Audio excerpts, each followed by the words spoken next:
आज हम देखेंगे कविता जरा प्यार से बोलना सीख लीजिए। रमेश दत्त शर्मा जी की ये कविता है।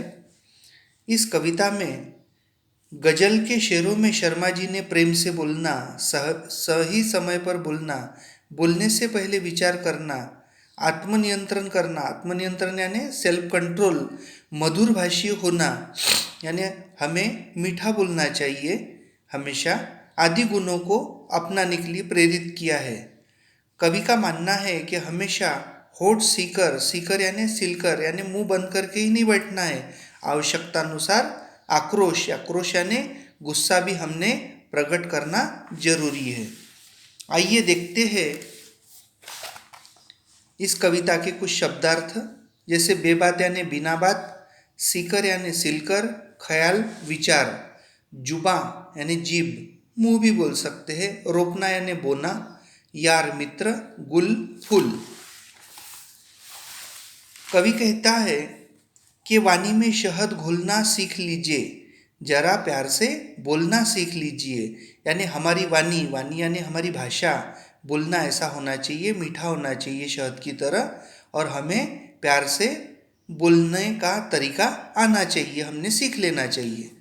चुप रहने के यारो बड़े फायदे हैं, जुबा वक्त पर खोलना सीख लीजिए।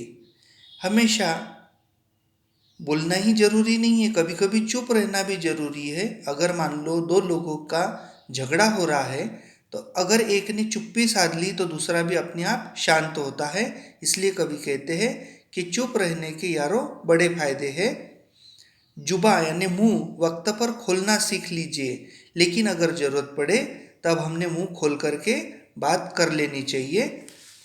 कुछ कहने से पहले जरा सोचिए, कुछ भी कहना है तो पहले सोचो, सोचने के बाद में फिर कहो। ख्यालों में यानी विचारों में खुद तोलना सीख लीजिए। यानी कुछ कहने के पहले सोचिए, उसको तोलिए, अपन क्या कह रहे हैं, और बाद में अपनी बात कहना चाहिए। तू तड़ाक हो या हो तू मैं, अपने आप को टोकना सीख लीजिए। तू तड़ाक हो या हो तू मैं, अगर झगड़ा हो रहा है, बात बढ़ रही है, तो ऐसे में अपने आप को हमें रोक लेना चाहिए। पटाखे की तरह फटने से पहले रोशनी के रंग घोलना सीख लीजिए। पटाखा, पटाखे होते हैं, जब हम उनसे जलाते हैं तो फटते हैं, बहुत आवाज़ करते हैं। तो इस तरह गुस्से में हमने आपा खोने के बजाय प्यार के रंग घोलना सीख लेना चाहिए। कटु वचन तो सदा बोते हैं काटे, अगर हम कड़वी बात करते हैं तो वो दूसरे को, आगे वाले को कांटे की तरह चुभती है। कहते हैं कि एक बार निकला हुआ तीर और बोली हुई बात वापस नहीं आती, इसीलिए कटु वचन तो सदा बोते हैं काटे, मीठी बोली के गुल, गुल यानी फूल, रोपना बोना सीख लीजिए। कटु वचन तो कांटे की तरह आगे वाले को चुभेगा, इसीलिए हमने मीठी बोली के फूल रोपना सीख लेना चाहिए। बात बेबात कोई चुभने लगे तो बदल कर उसे मोड़ना सीख लीजिए। यहाँ पे कवि ने बहुत अच्छी बात कही है कि अगर कोई बात चुभने लगे तो उस बात को हमने बदल कर मोड़ देना चाहिए, ये हमें सीख लेना चाहिए। ये किसने कहा कि होठ सीकर के बैठो। कवि कहता है कि ये थोड़ी कहा है कि हमेशा मुंह बंद करके ही बैठो, जरूरत पे मुंह खोलना सीख लीजिए। अगर जरूरत पड़े तो हमने अपनी बात कह देना चाहिए। इस तरह बहुत ही सुंदर ये कविता है, जरा प्यार से बोलना सीख लीजिए। व्याकरण का कुछ भाग देखेंगे हम। जैसे निम्नलिखित शब्दों के पर्यायवाची शब्द लिखिए। प्यार यानी प्रेम, यार यानी मित्र, फायदा लाभ, सीख यानी शिक्षा। निम्नलिखित शब्दों के वचन बदल कर लिखिए। पटाखा एक वचन, अनेक वचन यानी बहुवचन होगा पटाखे, बोली बोलियां, बात बातें, जरूरत जरूरतें। अब देखिए उपसर्ग और प्रत्यय अलग करके मूल शब्द लिखो।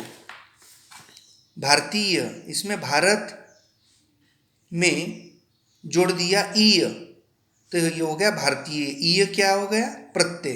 प्रत्यय शब्द के अंत में लगता है।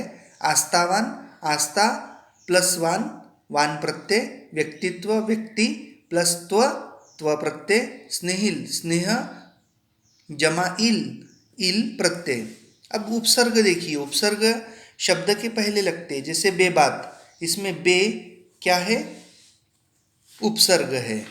निरादर, निर आदर, निर उपसर्ग है। प्रत्येक, प्रति एक, प्रति उपसर्ग है। सुयोग, सुयोग, सु उपसर्ग है।